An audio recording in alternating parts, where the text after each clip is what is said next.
Hi everyone, so today we'll be talking about strange British habits. Again, I have already filmed a 5 strange British habits video, I would say about a year ago now, I think. But I have plenty more unusual cultural differences to cover, so I thought I would film a part 2. But before we start, I would just like to make a disclaimer because the previous video turned out to be rather controversial for some reason.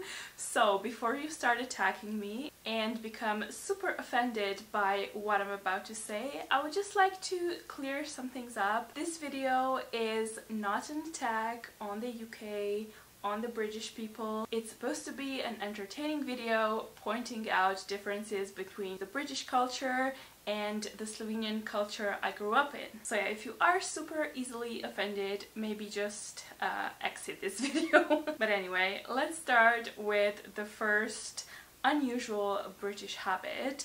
I have already covered quite a bunch of habits relating to the homes the British people live in, but I don't know how I managed to forget the most important one.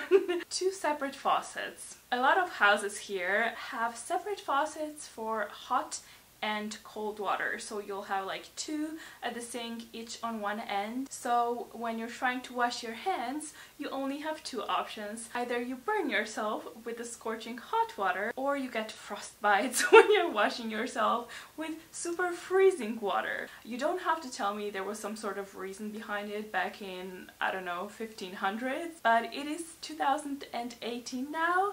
And it's time to fix the problem. Luckily, none of the places I've lived in here in the UK had a double faucet, because that has always been one of my deal breakers. If I went to see a flat and I saw that, I would not rent it. There's no way I can live with that. Moving on to food.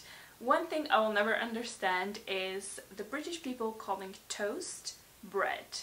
Now, there's 2 different types of bread situations, in my opinion. Now, where I come from, toast does not equal bread. The toast type of bread is very different from like the normal bread. A, it is sliced. B, it doesn't really have like a proper crust. And C, it is very like soft, I guess. I don't know how else to explain it. Like very buttery. And yeah, it's meant to be toasted. But bread, on the other hand, like a loaf of bread, is something completely different in Central Europe. It has like a crust, which is crusty. The middle is not as spongy, and it just tastes like 100 times better. It's just not the same. Please don't call or even use toast as normal bread. It's not right. Another house-related pet peeve that I have is carpets all over the house.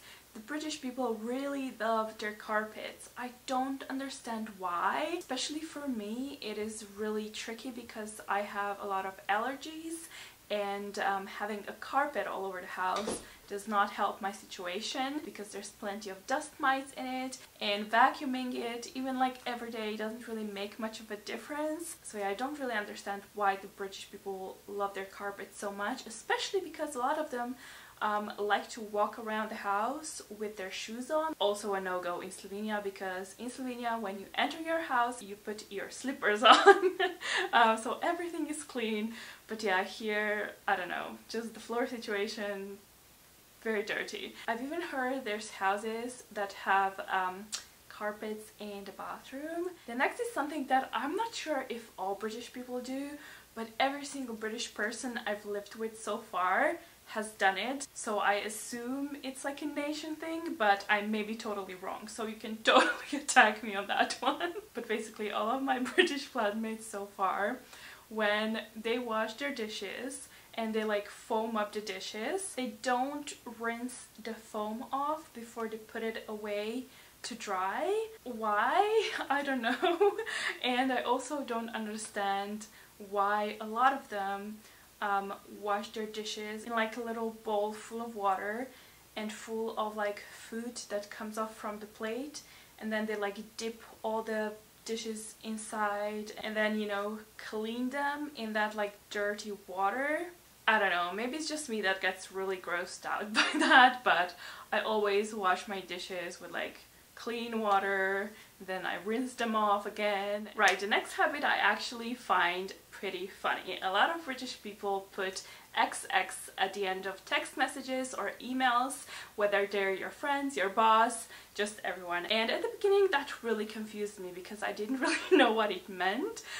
So at first I thought it was someone's signature, just like a weird thing that, I don't know, someone did. But when I kept seeing everyone do it, I did some research and discovered it means a kiss. Like 1X means a kiss. So XX means kisses, I guess. That's just something that I find really funny, and it's a habit that I haven't really developed because that's just like not what I ever did before I moved to the UK. So hopefully people who I respond to aren't offended that there isn't kisses at the end. It doesn't mean that I don't like them, it just means that it's just not a habit of mine to do it and I forget to do it. But yeah, I find it really hilarious when you get like a message from your boss or like something that's like really important and there's like kisses at the end. And now the last thing that I've noticed is that the British people love their cards, like birthday cards, moving away cards, new home cards. For any occasion out there you will get a card, and you are also expected to give cards to everyone for, you know, any occasion out there. This is also something that I wasn't used to before, because in Slovenia we do give people cards, but we mostly, for example, if you go to someone's birthday, you wouldn't necessarily give them a card. But if you can't make it to their birthday, maybe you would send it by post. Same goes with Christmas cards. You would usually send them by post to like everyone you're maybe not seeing for Christmas, like friends who live abroad, family that's not around, things like that. But in the UK you give cards in person. And yeah, like I said, you give them for every occasion you could possibly think of. So yeah, these are some of the habits that I forgot to cover in the first video. If I remember any more, I might film a part 3. We'll see how controversial this video becomes. But as I have said, it's not meant to be offensive, so please keep your chill in the comment section down below. But yeah, thank you for watching. If you did enjoy this video and you would like to see more videos of a similar style, either about Slovenia or like cultural differences in other countries that I visit, please give this video a thumbs up. Don't forget to subscribe to stay up to date with my future videos, and I'll see you in my next one. Bye! About to leave, already packing, come with me, I'm not really asking.